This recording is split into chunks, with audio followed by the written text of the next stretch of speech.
Hi, thank you for coming. My name is Garrett Zambrano.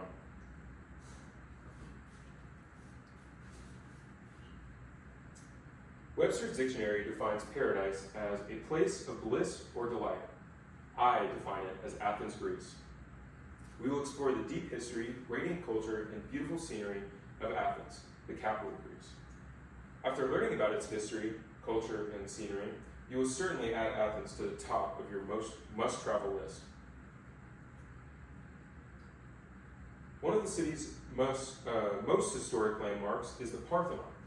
According to Britannica.com, the Parthenon is a temple of Athena that has stood for over 2 millennia.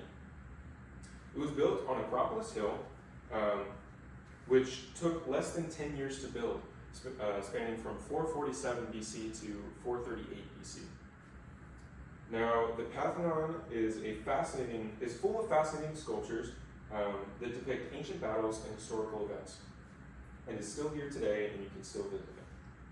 Another notable part of history is the first Olympics that took place in Athens in 1896.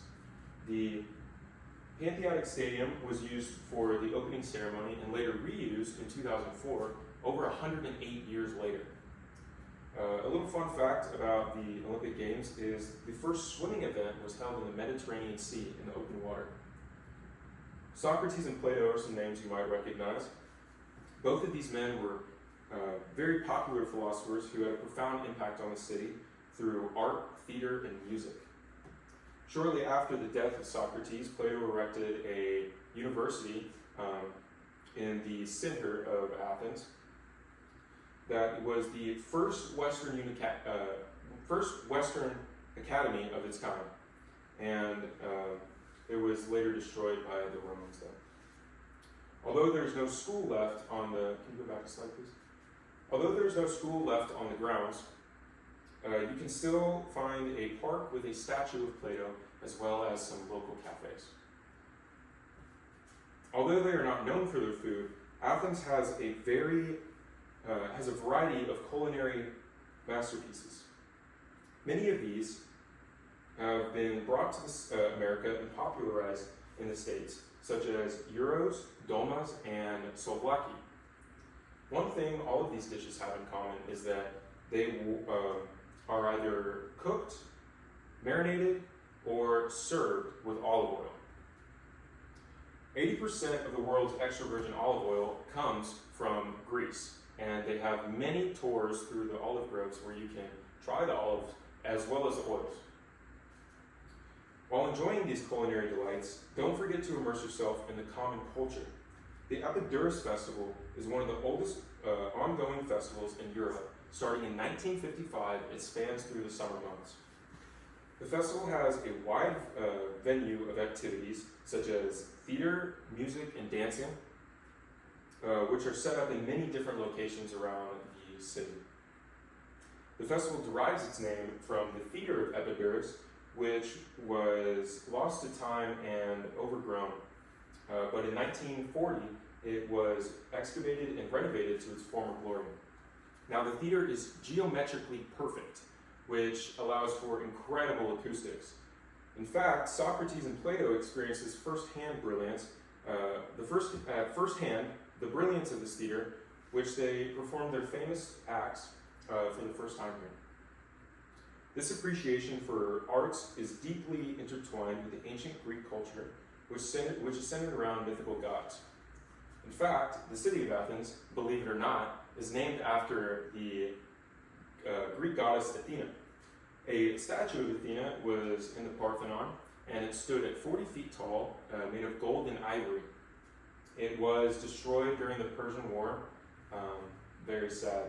One thing the Persians can't do is one thing the Persians can't destroy is nature. Athens is a very scenic place with many hills and mountains scattered throughout the area. There are many places that you can take in the view in Athens, such as the Philoppolis Hills, Acropolis Hill, and most importantly, Mount Lycabas. Mount Lycabas is the most important because it's the highest point in Athens at 277 feet or meters above sea level. This is important because it allows you to see the entirety of the city as well as a lot of the cultural landmarks and cultural and historical landmarks.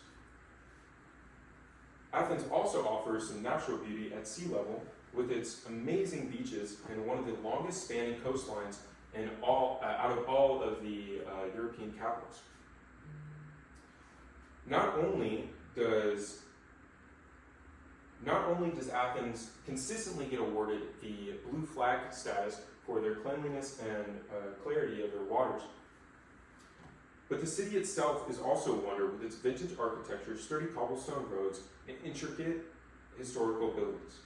The sturdiness of the structures are truly incredible, with some of them being built over 2,500 years ago in BCE.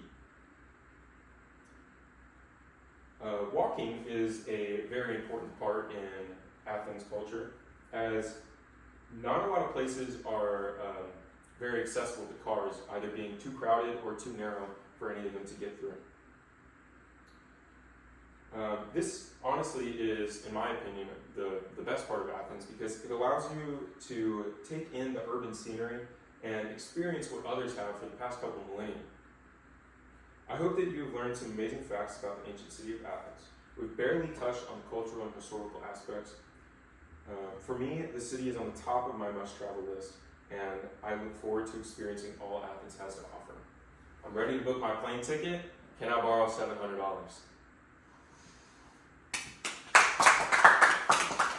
Well done. Thank you. Oh, any questions? Yes, you there with the pink shirt. Are hotels generally expensive there? Yes, hotels are generally expensive just because the buildings are, there are newer buildings here, but they're more of a luxurious kind of building.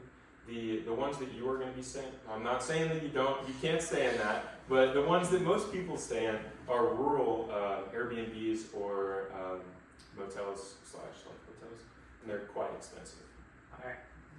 You have a question? Yes, I had a question.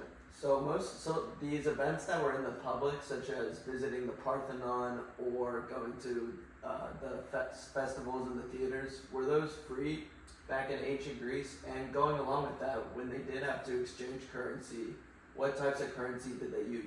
So the currency in Greece is a drachma, Okay. and it's a small golden coin.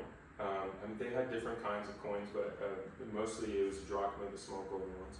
And the Parthenon is actually a temple, so you could go in there and pray to the gods free of charge. I don't think they charge, but now there is a tour that you can do. I'm pretty sure that costs a little bit of money, and they have a museum that I believe costs money to get into.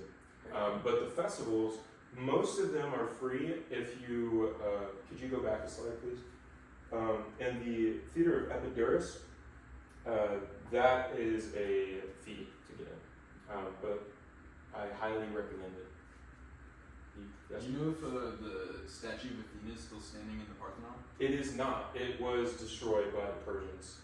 There is a replica, I believe, in Nashville, but it's really ugly. It's really ugly. I've been there. I think it's great. Yeah. Well, you can leave. All right. Thank you.